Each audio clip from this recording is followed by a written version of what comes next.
నివసించడానికి ఒక ప్రత్యేకమైనటువంటి పరిశుద్ధమైన స్థలం కావాలని మోషేతో చెప్తున్నాడు. నేను మీ మధ్య నివసించాలని, నేను మీతో ఉండాలని, నేను మీలో ఉండాలని, మీ మధ్యన ఉండుట కొరకు, మీకు సహాయం చేయట కొరకు, మీకు ఆధారముగా ఉండడానికి మీ మధ్యలో నాకు ఒక మందిరాన్ని నిర్మించండి అంటున్నాడు. ఆ మందిరము ఎలా ఉండాలి అంటే తుమ్మకర్రతో చేయబడిన పలకలు కావాలి అన్నాడు. మనం గమనించినట్లయితే దేవాది దేవుడు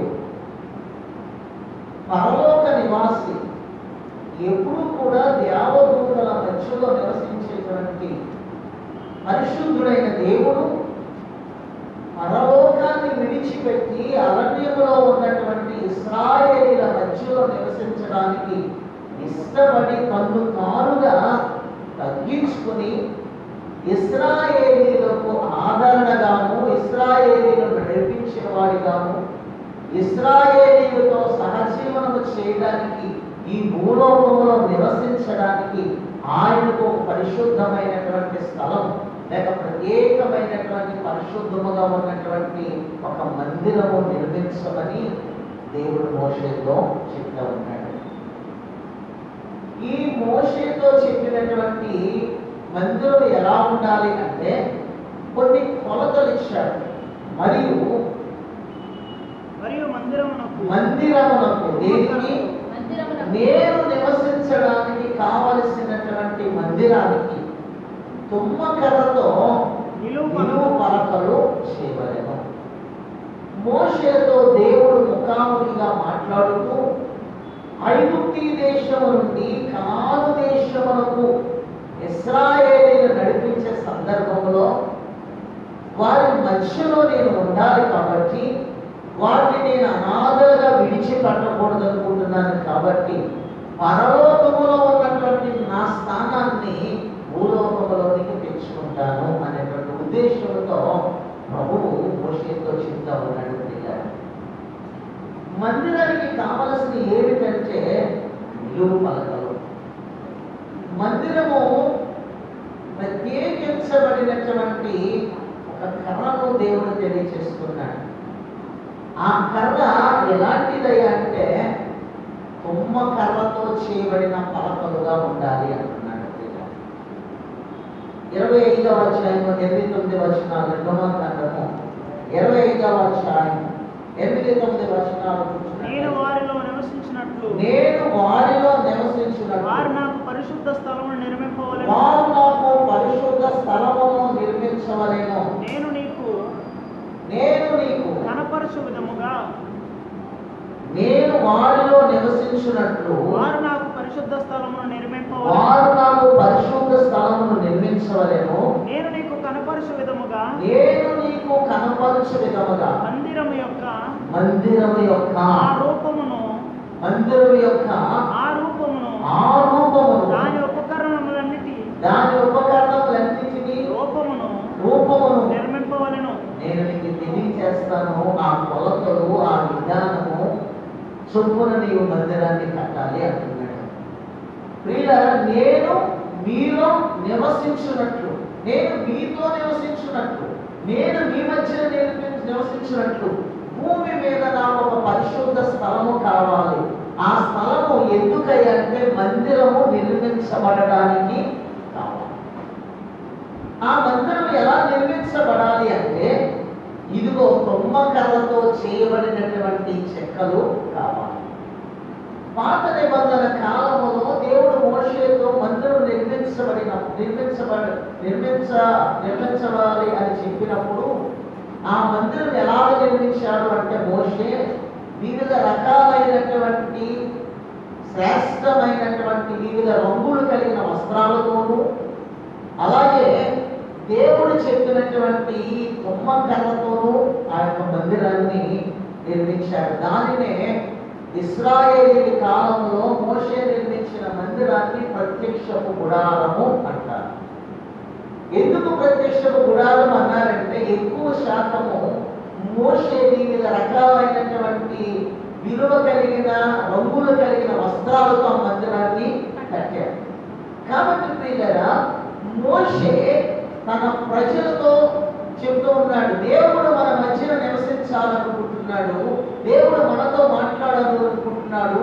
ఈ అరణ్యములో మనకు ఆదరణగాను, ఈ అరణ్యములో మనం నడిపించడానికి మన మధ్యన ఆయన ఆకాశాన్ని వదిలిపెట్టి, లేకపోతే పరలోకాన్ని విడిచిపెట్టి, పరలోక నివాసి అయినటువంటి పరిశుద్ధుడు మన మధ్యన మనతో నివసించడానికి ఆయన ఇష్టపడుతున్నాడు అని చెప్పారు. మోషే కాలంలో నిర్మించబడిన మందిరము 4 గోడల కట్టడమే కానీ, ఈ రోజున క్రొత్త నిబంధనలో నిర్మించబడినటువంటి మందిరము జీవము కలిగిన దేవుని యొక్క సంఘము. దేవునికి స్తోత్రం. ప్రియమైనటువంటి దేవుని బిడ్డలారా, దేవుని యొక్క మాటలను మనం గమనించినట్లయితే మందిరానికి ఏం కావాలంట? కొమ్మకర్రతో చేయబడిన పలకలు. ఈ రోజున మన విషయం ఏమిటంటే, కొమ్మ కర్ర లేదా కొమ్మ చెట్టు గురించి మనం ధ్యానం చేయబోతున్నాం. దానికి ముందుగా వీళ్ళ పలక ఛాయలో ఏమన్నాడు ఇక్కడ? కొమ్మ కర్రతో చేయబడిన పలకలు కావాలను, పలకలు కావాలను. ఆ పలక పొడవేమో 10 మూరలు ఉండాలి, వెడల్పేమో 3.5 ఉండాలి అని చెప్పారు. ఈ పలక దేని నుంచి కావాలంటే కొమ్మ చెట్టు నుండి చేయబడిన పలకై. అయితే ఈ పలకలు ఎవరిని చూపిస్తున్నాయి అంటే విశ్వాసులను చూపిస్తూ ఉన్నాయి.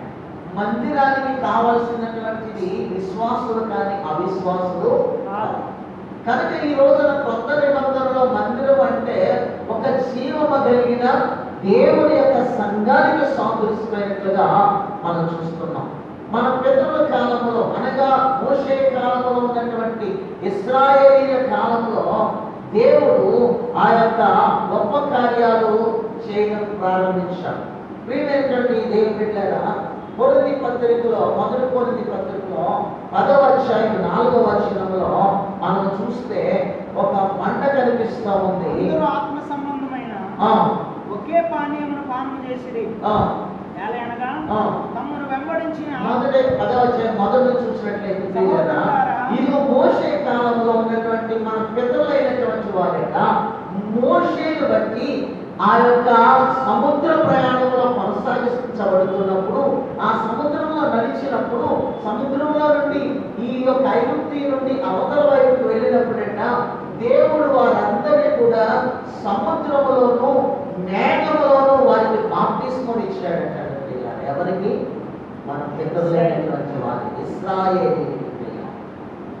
ఇశ్రాయేలీయులు బాప్తిస్మము దేని ద్వారా తీసుకున్నారంటే, ఇదిగో వారు సముద్ర ప్రయాణంలో కొనసాగించబడుతున్నప్పుడు సముద్రములోను మోషేను బట్టి సముద్రములోను మేఘములను వారు ఏం చేశారు? బాప్తిస్మం పొందారు.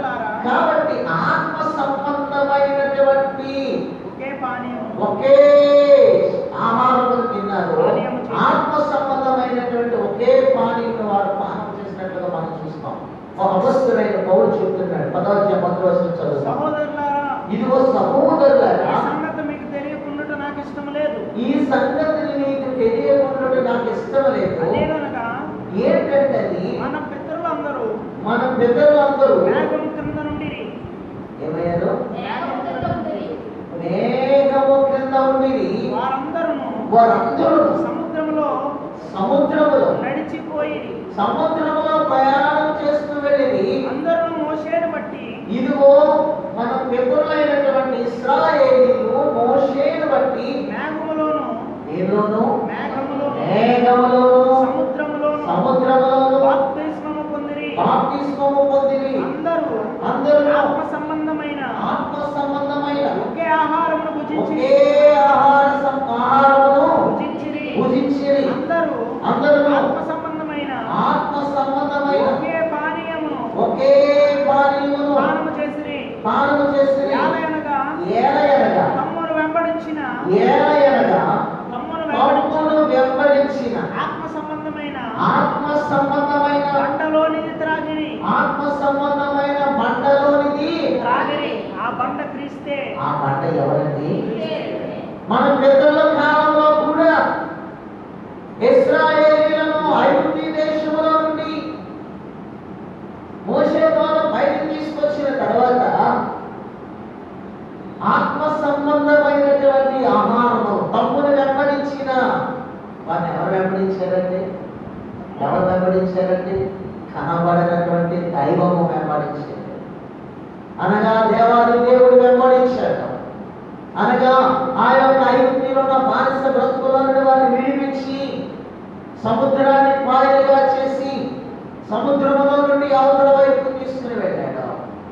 వీళ్ళందరూ ఏ విధంగా బాప్తిసం తీసుకున్నారట? మేఘములను సముద్రములో వారి బాప్తిస్మము పరిశుద్ధాత్మ దేవుడు లేక దేవాది దేవుడు వారికి బాప్తిసం ఇచ్చాడు. బాప్తిసం ఇచ్చిన వీళ్ళు అందరూ కూడా తమను వెంబడించిన ఆత్మ సంబంధమైన ఆహారమును తిన్నారు.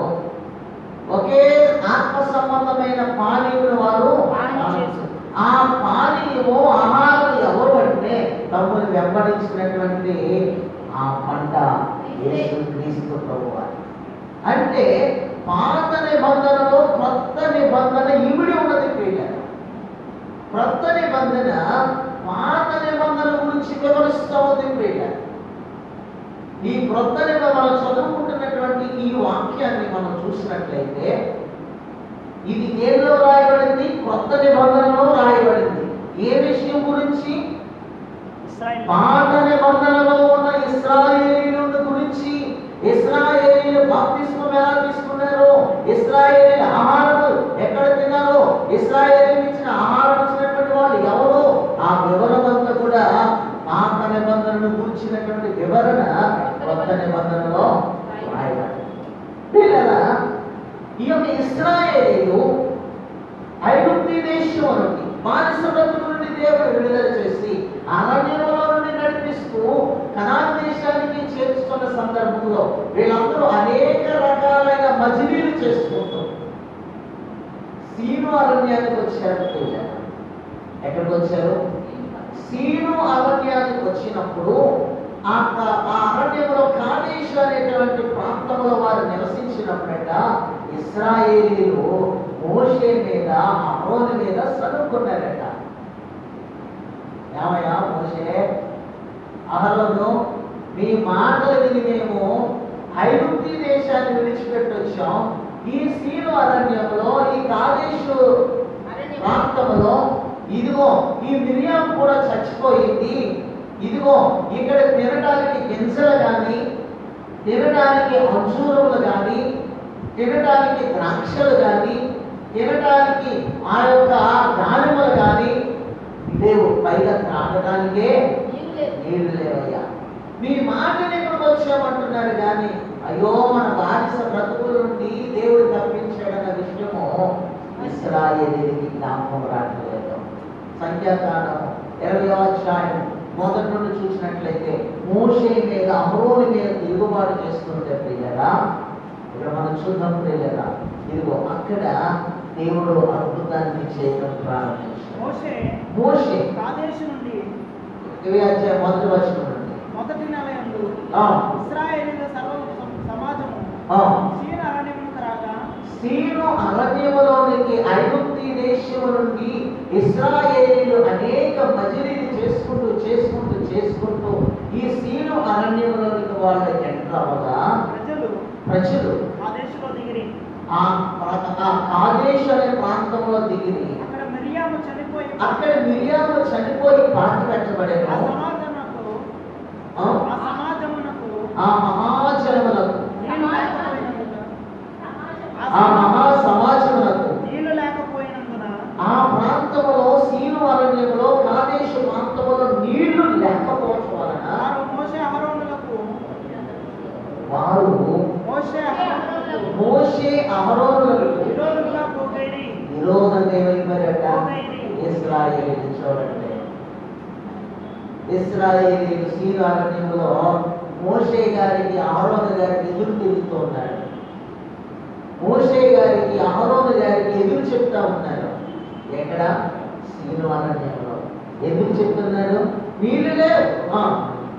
జనులు మోషేతో వాదించుచు జనులు మోషేతో వాదించుచు, అయ్యో అయ్యో మా సహోదరులు అయ్యో మా సహోదరులు యెహోవా ఎదుట చనిపోయినప్పుడు మా సహోదరులు యెహోవా ఎదుట చనిపోయినప్పుడు యెహోవా ఎదుట ఎదుట చనిపోయినప్పుడు చనిపోయినప్పుడు మేము చనిపోయిన మేము అక్కడ చనిపోతే బాగుండదు కదా, ఎంతో మేలు.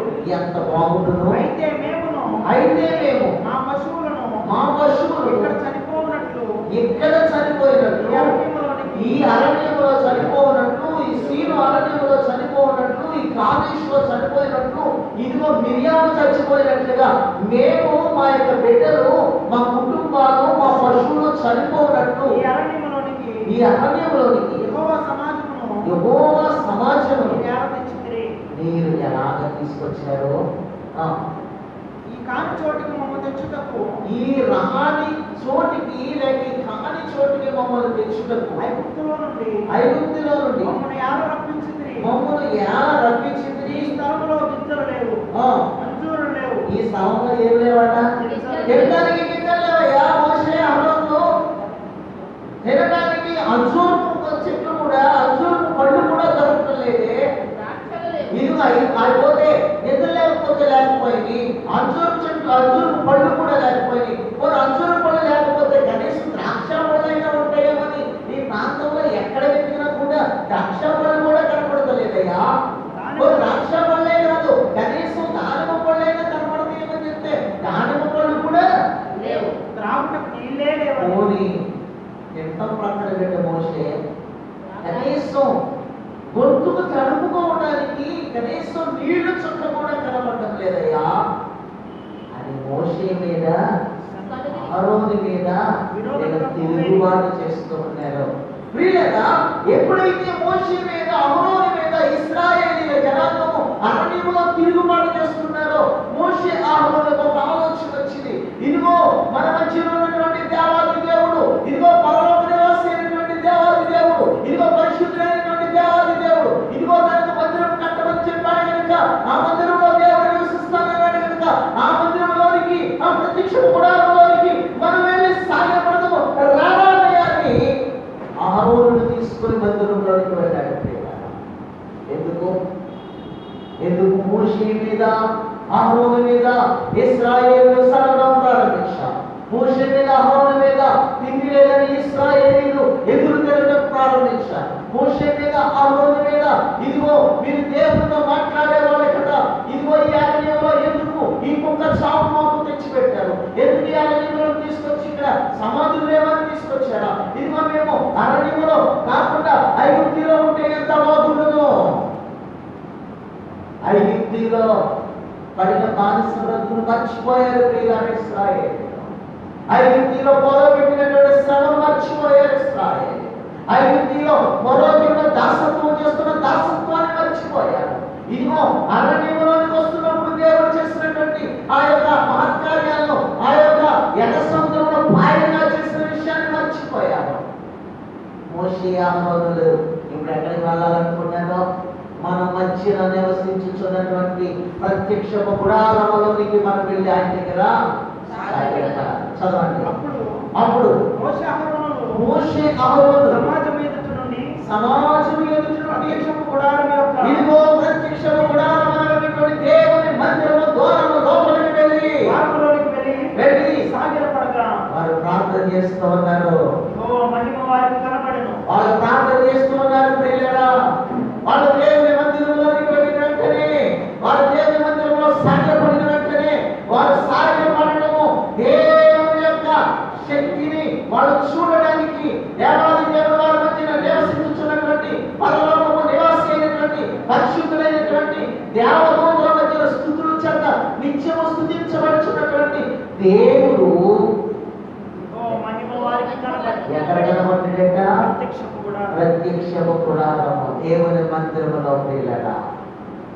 దేవుని మందిరంలోకి వస్తే ఏం కనబడాలో తెలుసా మనకి? దేవుని మందిరంలో సాగిలు పడితే మనకి ఏం కనబడాలో తెలుసా? దేవుని యొక్క మహిమ కనబడాలి, దేవుని యొక్క ప్రత్యక్షత కనబడాలి, దేవుని యొక్క పిలుపు మనకి వినబడాలి, దేవుని యొక్క స్వరము మనకి వినబడాలి, దేవుని యొక్క శక్తి మనం చూడాలి, దేవుని యొక్క ప్రతిబింబాన్ని చూడాలి, దేవుని యొక్క ముఖాంతరంలో నుండి ఆయన యొక్క వెలుగును మనం చూడగలగాలి.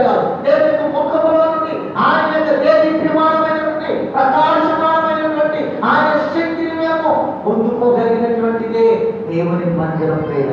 అందుకని అన్నాడు మోషే, నేను మీ మధ్యలో నివసించడానికి, మీ అక్కర్ను తీర్చడానికి, మీ అరణ్యంలో ఒంటరిగా ఉండడం నాకు ఇష్టం లేదు కనుక, అరణ్యంలో మీరు చచ్చిపోవడం నాకు ఇష్టం లేదు కనుక, అరణ్యంలో మీరు జీవించడం, ఒంటరిగా జీవించడం నాకు ఇష్టం లేదు కనుక నేను మీతో జీవిస్తాను, మీ మధ్య నేను జీవిస్తాను. కాబట్టి నాకు మీ మధ్యలో ఏం కావాలి? మందిరం కావాలి. ఆ మందిరం దేనితో చేయబడాలి? బొమ్మ కర్రతో చేయబడాలి. పిల్లగా ప్రియమైనటువంటి దేవుడు పెట్టాడా మోషే అహరోను దేవుని ప్రత్యక్ష గుడారంలోకి వెళ్ళి సాగిలపడిన వెంటనే దేవుని మహిమను చూడగలిగారు. పిల్లగా ఆ మహిమను చూసిన వెంటనే మోషే అంటున్నాడయ్యా, ఇశ్రాయేలీయులు నా మీద తిరుగుబాటు చేస్తున్నారయ్యా, ఇదిగో నిజంగా వారు తిరుగుబాటు చేయడానికి ఒక రీజన్ ఉందయ్యా, వారు తిరుగుబాటు చేయడానికి ఒక కారణం ఉందయ్యా. ఈ యొక్క అరణ్యంలో, సీనారణ్యంలో ఒక్క చుక్క కూడా మంచి నీళ్ళు లేవు, పశువులు తాగడానికి మంచి నీళ్ళు లేవు, ప్రజలు తాగడానికి మంచి నీళ్ళు లేవు, తినడానికి గింజలు లేవు, అంజూరు పండ్లు లేవు, ఇదిగో దానిమ్మ పండ్లు లేవు, ద్రాక్ష పండ్లు లేవు. ఏ విధంగా కూడా ఆకలి తీర్చుకోవడానికి ఏ విధంగా కూడా వారన్నట్లుగానే లేవు ప్రభు అని ప్రత్యక్ష గుడారంలో ప్రభువుకు మొట్ట పెడుతుంటే, ప్రత్యక్ష గుడారంలో దేవుని మహిమను చూసినటువంటి వాళ్ళు యెహోవా యొక్క పిలుపును విన్నారు, యెహోవా యొక్క స్వరాన్ని విన్నారు. మోషే ఎందుకు కంగారు పడతావు? మోషే ఎందుకు భయపడతావు? నేను మీ మధ్యలో ఉండడానికి కొరకే కదా ఈ మందిరాన్ని నిర్మించమంది, నేను మీతో మాట్లాడడానికే కదా ఈ మందిరంలో నేను నివసించడానికి ఏర్పాటు చేసుకున్నాను, నేను మీతో నడిచి రావడానికే కదా, మీతో పాటు మీరు ఎక్కడికి వెళుతుంటే నేను అక్కడికి వస్తున్నాను కదా, మీతో పాటు నేను బదిలీ చేస్తున్నాను కదా, ఎందుకయ్యా నీవు విచారపడతావు?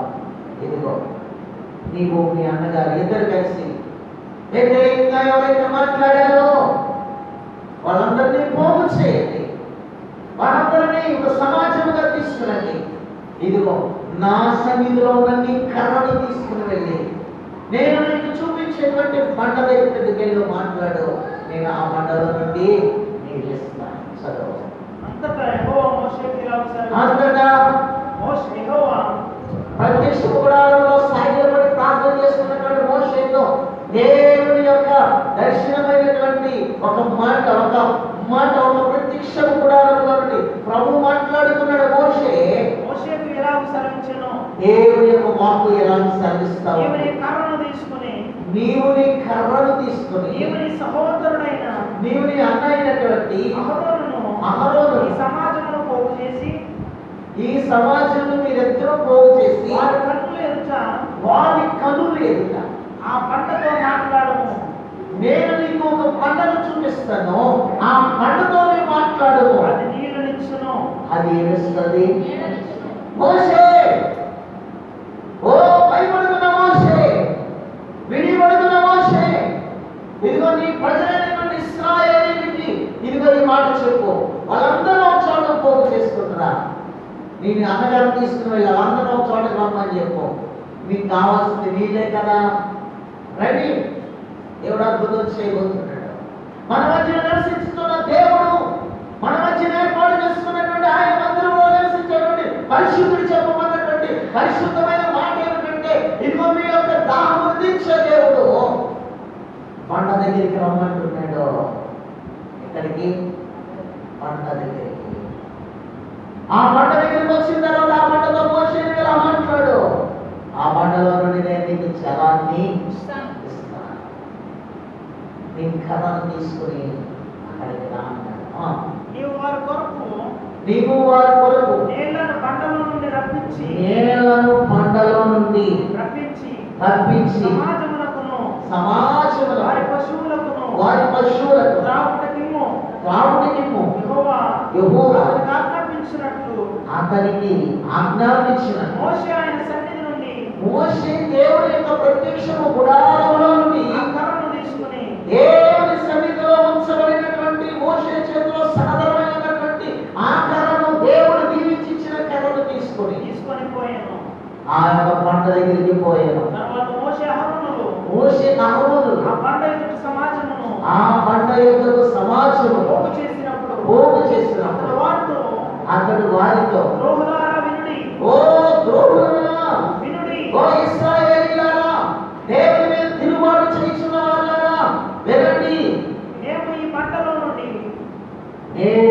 కొరకు ఈ బండలో నుండి నీ కొరకు నీళ్లు రప్పింపు వలన నీ కొరకు నీళ్లను రప్పించాలనుకుంటున్నారా? అనెను. ఆ, అప్పుడు మోషే తన చెయ్యి ఎత్తి అప్పుడు తన చేతిని మోషే తన చేతిలో ఉన్న కర్రను ఎత్తిబట్టి రెండు మార్లు తన కర్రతో బండను కొట్టగా ఆ బండను కొట్టగా నీళ్లు సమృద్ధిగా ఆ బండ ఎవరు అనుకుంటున్నారో యేసుక్రీస్తు ప్రభువు. ప్రియమైనటువంటి దేవుని బిడ్డలారా, పాత నిబంధన గ్రంథములో కొత్త నిబంధన ఇమిడి వచ్చే కొత్త నిబంధన గ్రంథము పాత నిబంధన గురించి వివరిస్తూ ఉంటుంది. పాత నిబంధన గ్రంథము ఒక నెగిటివ్ ఫిల్మ్ లాంటిదైతే కొత్త నిబంధన గ్రంథం ఒక డైరెక్ట్ ఫోటో లాంటిది. ఈ రోజున పాత నిబంధనలో దేవుని యొక్క మందిరం 4 గోడల కట్టడం అయితే, లేక ఆ యొక్క వస్త్రాలతో తయారు చేయబడినటువంటి నిర్మించబడిన జీవము కలిగిన సంఘము ఎప్పుడూ జీవించేటువంటి, ఎప్పుడూ కూడా నిరంతరము కానటువంటి ప్రియులారా, మందిరము మనం ఆలోచన చేస్తే యేసు ప్రభు వారికి సాదృశ్యంగా ఉంది. ఎవరికి సాదృశ్యంగా ఉంది? యేసు ప్రభువుకి సాదృశ్యం. అందుకనే మందిరమునకు తొమ్మకరతో చేయబడిన పలకలు. మందిరం ఎవరికి సాదృశ్యంగా ఉన్నాయి అంటే యేసు ప్రభు వారికి సాదృశ్యంగా. ఒకరోజు యేసు ప్రభు వారు అన్నారు కదా, ఇదిగో యెరూషలేములో యూదులు కంటాడు, ఇదిగో ఈ మందిరాన్ని పడగొట్టండి, నేను 3 దినాల్లో దానిని మరలా లేపెదను అంటే. లేపెదను. వీళ్ళరా చూద్దాం. యోహాను సువార్త 2వ అధ్యాయం 19వ వచనం చదువుతాం. యోహాను సువార్త 2వ అధ్యాయం 19వ వచనాన్ని చదువుతాం.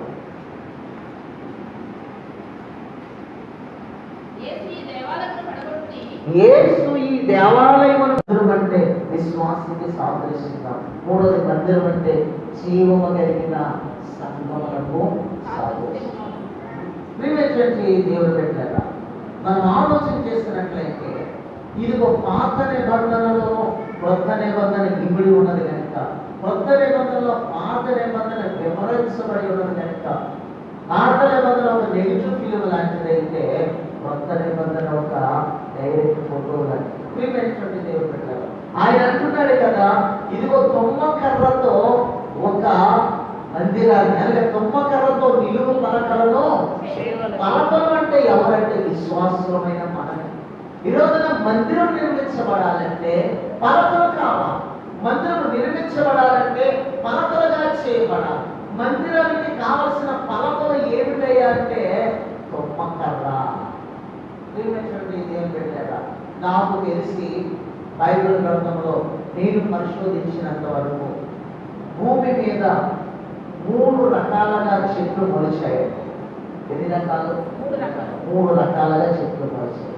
ఒకటి, దేవుడు చెట్లు కలుగుగా కంటే భూమి మీద చెట్లు మొలిపించబడ్డాయి. చూడండి, 3వ అధ్యాయం ఆదికాండం 3వ అధ్యాయం 17వ వచనం. ఆదికాండం 3వ అధ్యాయము 3వ అధ్యాయం 17వ వచనం. ఆయన ఆదాముతో, నీవు నీ భార్య మాట విని తినవద్దని నేను నీకు ఆజ్ఞాపించిన ఫలవృక్షమును తింటివి కనుక, తినవద్దని నేను నీకు ఆజ్ఞాపించిన ఫలవృక్షములను తింటివి కనుక, వృక్షఫలములను తింటివి కనుక నీ నిమిత్తము నేల శపింపబడి ఉన్నది. ప్రయాసముతోనే నీవు బ్రతుకు దినములని దాని పంట తిందువు. అది ముండ్ల తుప్పలను గచ్చ పొదలను నీకు మొలిపించును. అది ముండ్ల తుప్పలను గచ్చ పొదలను ఎలా వచ్చినాయండి? శపించబడిన తదుపరి ఆదాము ఏదేలు తోటలో ఉన్నప్పుడు ఈ ముళ్ళ తుప్పలు గచ్చ పొదలు మొలవలేదు. కానీ ఆదాము భార్య అయినటువంటి అవ్వ దేవుని మాటలు ధిక్కరించినప్పుడు ఆదాము భార్య అవ్వకు ఆ యొక్క గర్భానికి శాపం తగిలింది, ఆదాము యొక్క జీవితానికి శాపం తగిలింది. అంతేకాదు ఆదామును బట్టి భూమికి కూడా శాపం వచ్చింది. ఏమంటున్నాడు? నీవు నీ భార్య మాట విని తినవద్దని నేను నీకు ఆజ్ఞాపించిన, నేను నీకు తినవద్దని చెప్పినటువంటి మాటను ధిక్కరించి నేను నీకు ఆజ్ఞాపించిన వృక్ష ఫలమును తింటివి కనుక వృక్ష ఫలమును తింటివి కనుక నీ నిమిత్తము నేల శపింపబడి ఉన్నది. నీ నిమిత్తం ఏమైపోయింది? నేల శపింపబడి శపించబడినటువంటి నేల ద్వారా ఏర్పుంటాయండి గచ్చ మొదలు ముళ్ళ పడుతూ ఉంటాయి. అంతకుముందు గచ్చ మొదలు లేవు, అంతకుముందు ముళ్ళ తుప్పలు లేవు, అంతకుముందు పనికి మాలినటువంటి ఉపయోగకరము కానిటువంటివి లేవు. కానీ ఇవన్నీ ఎలా ఉంటాయండి? శపించబడిన తర్వాత ఆదాము దేవుని మాటను ధిక్కరించిన తర్వాత భూమి ఏం నిర్మించింది? భూమి ఏం నిర్మించింది? శాపమును బట్టి భూమి ముళ్ళ తుప్పలు గచ్చ మొదలు మొదలెచ్చింది. అంతకుముందు ఏం మొలిపించాడు దేవుడు? ఏదైనా తోటలో ఆదాము అవ్వలకు కావలసినటువంటి శ్రేష్టమైనటువంటి ఫలాలు ఉన్నాయి. ఆ ఫలాల్లో శ్రేష్టమైనవన్నీ కూడా అన్ని తినవచ్చు. కానీ పిల్లగా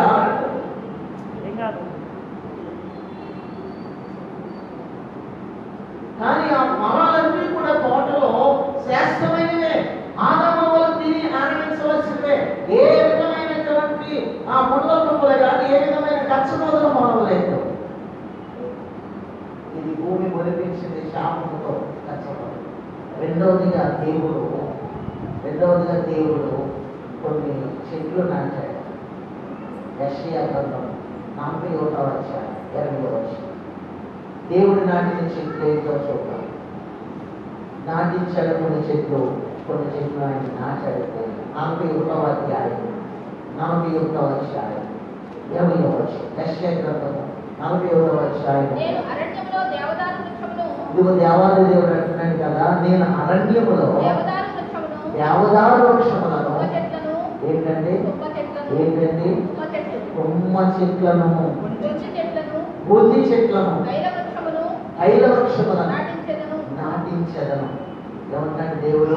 నేను అరణ్యములో దేవదారు వృక్షాలను కొమ్మ చెట్లను బుద్ధి చెట్లను తైల వృక్షములను నాటిస్తాను. అంతేకాదు ఇదిగో ఖర్జూర వృక్షములను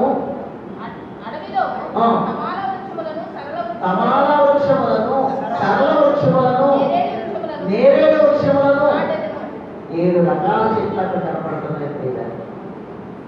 ఒక చెట్టు ఏంటి? దేవదారు వృక్షం. ఒక చెట్టు చొమ్మ చెట్టు. మూడవ చెట్టు బుద్ధి చెట్టు. నాలుగవది తైల వృక్షం. ఐదవది తమాల వృక్షం. ఆరవది సరళ వృక్షం. ఏడవది నేరేడు చెట్టు. ఈ 7 చెట్లు అరణ్యములో దేవుడు నాటించిన చెట్లు. ఆటిలో కొమ్మ చెట్లు ఒకటి. నేను అనుకుంటాను 7 చెట్లలో 6 రకాల చెట్లు చాలా మంచివే, కానీ కొమ్మ చెట్టు మాత్రం వీటన్నింటికి విభిన్నంగా ఉంటుంది. కొమ్మ చెట్టు గురించి ఆలోచించేయండి మీరు. అది శ్రేయస్కరమైన స్థానంలో ఎక్కడా కూడా పెరగదు. ఎడారులోను పనికి మాలిన చోట్లలోను ఉపయోగం లేని స్థలంలోను. ఒకవేళ అది ఎలా ఉంటుందంటే దాని జాతి గురించి ఆలోచన చేస్తే దాని లక్షణం చూస్తే అది నల్లగా కనిపిస్తుంది చూడడానికి. దాని స్వరూపం ఎలా ఉంటుంది? అందంగా అనిపించదు తుమ్మ చెట్టు. అది ఎలా పడతాలో పెరుగుతుంది, ఒక క్రమం రీతిలో పెరగదు.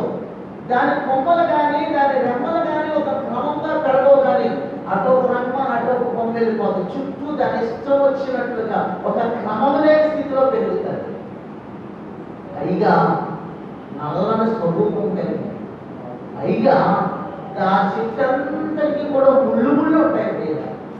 పోనీ ఆ చెట్టు మానవుడికి ఏమైనా ఉపయోగపడుతుందా అంటే దేనికి ఉపయోగపడి. కొమ్మ చెట్టు చాలా బాగుంది, డబల్ కాట్ మాంసం చేయించుకున్నామని ఎవడని అనుకుంటాడా? ఎవడు అనుకోలేదు. ఏ పరికరానికి కూడా ఉపయోగపడదు. నాకు తెలిసి పూర్వకాలంలో నాగలు అట్లా చేసేవాడు కొమ్మ చెట్టుతో. నాకు అదంతా తెలిసి కొమ్మ చెట్టు దేనికి ఉపయోగపడుతుంది అంటే పొలాన్ని దున్నడానికి నాగలు చేయడానికి ఉపయోగించేవాళ్ళట. ఇంట్లో ఏ వస్తువుకి కూడా ఉపయోగపడేది. మరి దేవుడు దాన్ని ఎందుకు సృష్టించాడు అంటే ఒక ప్రత్యేకమైన ఉద్దేశం. ఈ యెషయా 41:20లో చూసినట్లయితే 7 చెట్లలో 6 చెట్లు ఘనమైన చెట్లే. 6 చెట్లు కూడా ఘనమైన చెట్లే పోయారు.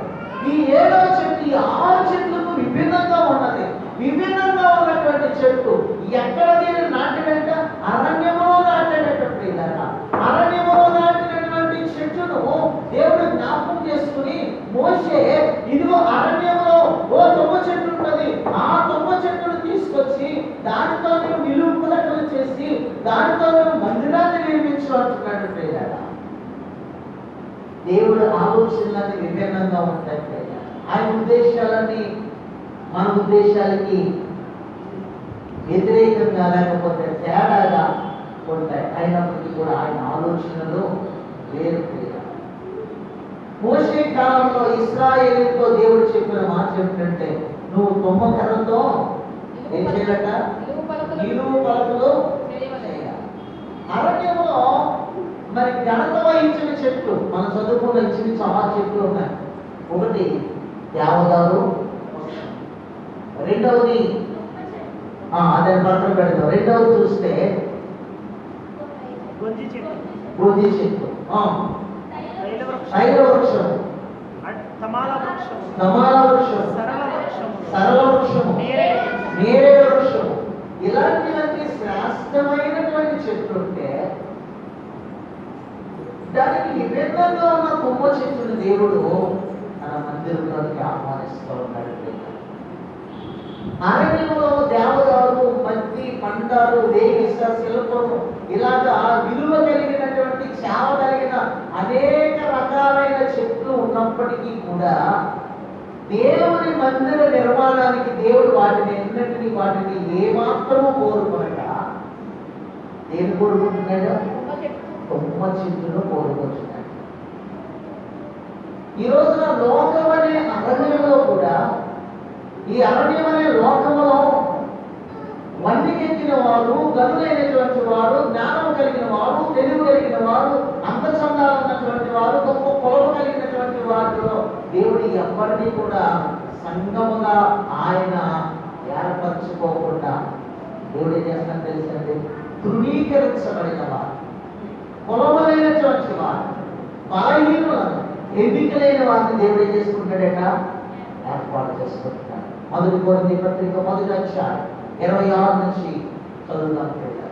ఆయన గనులైన వారిని సంఘముగా ఏర్పరచుకోవడానికి ఇష్టపడలేదు కానీ, ఒంటి దగ్గర వారిని సంఘముగా ఏర్పరచుకోవడానికి ఇష్టపడలేదు కానీ, సమాజంలో హీనమైనటువంటి వారు, జ్ఞానులను సిగ్గుపరచు వరకు వెర్రి వారిని, లోకంలో ఉన్న వెర్రి వారిని దేవుడు సంఘముగా ఏర్పాటు చేసుకోవడానికి. సహోదరులారా, మిమ్మల్ని పిలిచిన పిలుపును చూడుడి, మిమ్మల్ని పిలిచిన పిలుపును చూడుడి, మీలో లోకరీతిని నానులైనను గొప్ప వంశము వారైన మీలో లోకము అరణ్యమనే లోకములో నివసిస్తున్నటువంటి నానులైన వారిని, గనులైన వారిని, గొప్ప వంశం అనుకునే వారిని, అనేకులు దేవుని సంఘములోనికి చేర్చబడడానికి పిలువబడలేదు కానీ, ఇదిగో ఏ శరీరి దేవుని ఎదుట అతిశయింపకుండునట్లు నానులను సిగ్గుపరచడం లోకములో నుండి ఎవరిని దేవుడు ఏర్పరచుకుని ఉన్నాడు. దేవుడు ఏం చేశాడట? నిజమే, ఒకప్పుడు వీడు అరణ్యంలో వచ్చేవాడు, ఒకప్పుడు అరణ్యంలో వచ్చేవాడు, ఒకప్పుడు అరణ్యానికి అలవాటు పడినటువంటి అడవిగాడి స్వభావం కలిగినటువంటి వీడిని దేవుడు పిలుచుకొచ్చి ఏం చేశాడు? ఇదిగో నా మందిరములో నీవు ఒక సేవకుడిగా ఉండవు. నా మందిరంలో నీవు ఒకప్పుడు కొమ్మకడవే, ఒకప్పుడు నీ జీవితము ఇదిగో నీచమైనదే. కొమ్మకడ ఎలా ఉంటది? నల్లగా ఉంటది, నీచమైనదిగా, ముళ్ళుగా ఉంటది. విలువ కలిగిన సేవ కలిగినటువంటి చెట్లు అనేకమైన అరణ్యంలో ఉన్నప్పటికీ దేవుడు వాటిని కోరుకునక ఇదిగో వాటిలో వాటి మీద ఒక చెట్టును నాటాను, అది తుమ్మ చెట్టు. ఆ చెట్టు ఎందుకు నాటాడంటే, నాటబడినటువంటి చెట్టు ఇదిగో నా యొక్క మందిరంలోనికి రావడం కొరకు, నా మందిరం నిర్మించిన కొరకు నేను దానిని నాటానంటున్నాడు. ఒకటి భూమి మొలిపించిన చెట్టు, రెండవది దేవుడు నాటిన చెట్టు, మూడవది సాతానుడు వింతగా మొలకలెత్తిన చెట్టు. మూడవది సాతానుడు విత్తినటువంటి చెట్టు, మొలకలెత్తిన చెట్టు. ఒక రోజున గోధుమల పంటలో ఆ పురుగులు విత్తి వెళ్ళిపోయాడు. మత్తయి సువార్త 13:25. యజమానుడు గోధుమల పంటను వేస్తే ఇదిగో అపవాదు వచ్చి, శత్రువు వచ్చి, ఇదిగో యజమానుడికి నష్టం కలిగించాలని పురుగులు తీసుకొచ్చాక అపవాది దుష్టుడు ఆ యొక్క పొలంలో పురుగులు చల్లేసి వెళ్ళిపోయాడట. ఆ పురుగులు కూడా మొలకెత్తాయి. మత్తయి సువార్త 13:25. మనుషులు నిద్రించుచుండగా ఇదిగో మనుష్యులు నిద్రించుచుండగా అతని శత్రువు వచ్చి ఇదిగో అతని శత్రువు వచ్చి గోధుమల మధ్యను విత్తిపోయాను. మొలకలు పెరిగి ఆ గురువులు ఏమైంది అంట? మొలకలు పెరిగి గింజపట్టినప్పుడు పురుగులు కూడా అలపడెను. చూసారా ప్రియులారా? ఈ రోజున ఎన్ని రకాల చెట్లు మనం చూస్తున్నామంటే, శపించబడిన ఆదాము ద్వారా శపించబడిన భూమి దక్ష పొదలను ముళ్ళ తొప్పలను బలిపిస్తే, దేవాది దేవుడు తన మందిరంలో నాటబడడానికి, తన మందిరంలో చెక్కబడడానికి, తన మందిరంలో నివాస యోగ్యమైనటువంటి దానిని ఒక తుమ్మ చెట్టును నల్లని రూపము కలిగినటువంటి ముళ్ళు కలిగినటువంటిది అయినప్పటికీ కూడా దేవుడు దాన్ని ప్రేమించాడు. తుమ్మ చెట్టును నాటాడు. అరణ్యంలో దేవుడు నాటినటువంటి నేను కూడా ఫలమిస్తానని శాస్త్రమైన పొలం పంటలో, గోధుమల పంటలో దుష్టుడైన అపవాది కూడా పురుగులు విత్తి ఈరోజు సాతానుడు మన జీవితంలో శ్రేష్టమైన పంటలను మనం పండించుకుంటూ ఉండగా దుష్టుడు వచ్చి ఉపయోగమైనటువంటి పురుగులు కూడా విత్తుతున్నాడు. ఈ రోజున మన కుటుంబాలలో ఈరోజు ఉపయోగమైనటువంటి ఆ పురుగులను మన సంఘాలలో దుష్టుడు విత్తుతూ ఉన్నాడు. ఉపయోగమైనటువంటి కాల్చబడేటువంటి పురుగులను కూడా మన జీవితాల్లో, మన మనస్సులో విత్తి వెళ్ళిపోతూ ఉన్నాడు.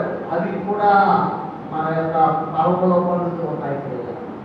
యజమానుడు అంటున్నాడు, ఇదిగో చూసిన వాళ్ళు అన్నారు యజమానుడు, అయ్యా ఇదిగో పురుగులు వచ్చేసింది, అయ్యా మనం వేసింది గోధుమలు పట్టాయి కానీ ఇదిగో దుష్టుడు ఎవడో పురుగులు విత్తేస్తాడు, పెరిగి వేసేయమంటావా అని మనోళ్ళు అడిగే. మనోళ్ళు యజమానుడు అంటే ఒరే అలకం చేస్తే లేకపోయింది, ఇప్పుడు మీరు ఆటి పీకిపోతున్నప్పుడు ఇల్లు కూడా మీరు పీకగలుగుతారు, వదిలేరా ఎదలేమండి.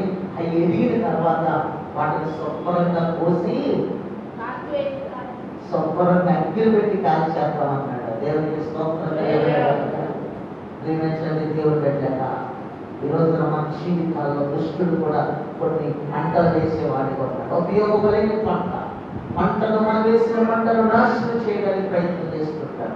మన జీవితంలో మనం సంతోషంగా జీవించడానికి చేస్తున్నటువంటి పంటను నిరుత్సాహకరంగా మార్చేటువంటి వాడై ఉన్నాడు.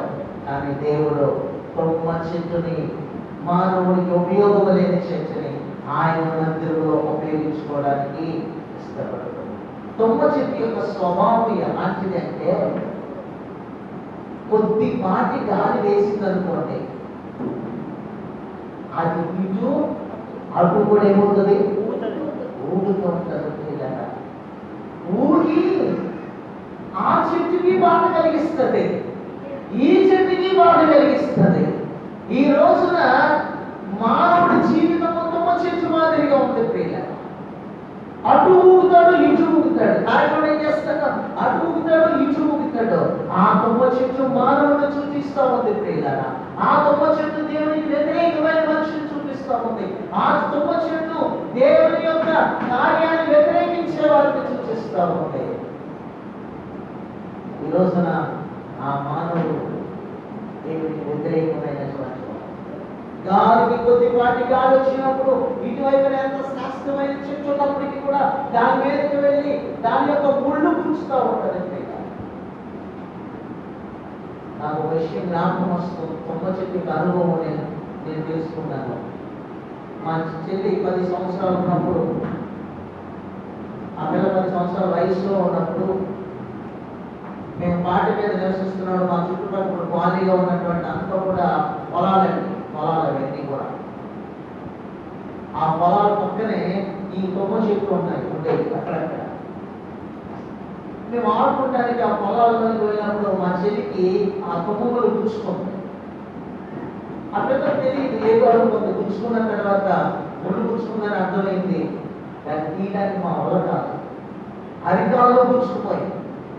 10 సంవత్సరాల వయసు అంటే ఆ పాదం కూడా చాలా సున్నితంగా ఉంటుంది కాబట్టి పుచ్చుకున్నప్పుడు డాక్టర్ గారు చూపించిన కృష్ణరాజు చౌదరి గారికి ఏ మెడిసిన్ ఇచ్చాడు, ఇంజక్షన్ చేశాడు. పైగా మనం సొంత ప్రయత్నం చేస్తాం కదా, మునగాకని వంకాయని కాల్చి కట్టేది మా అమ్మగారు.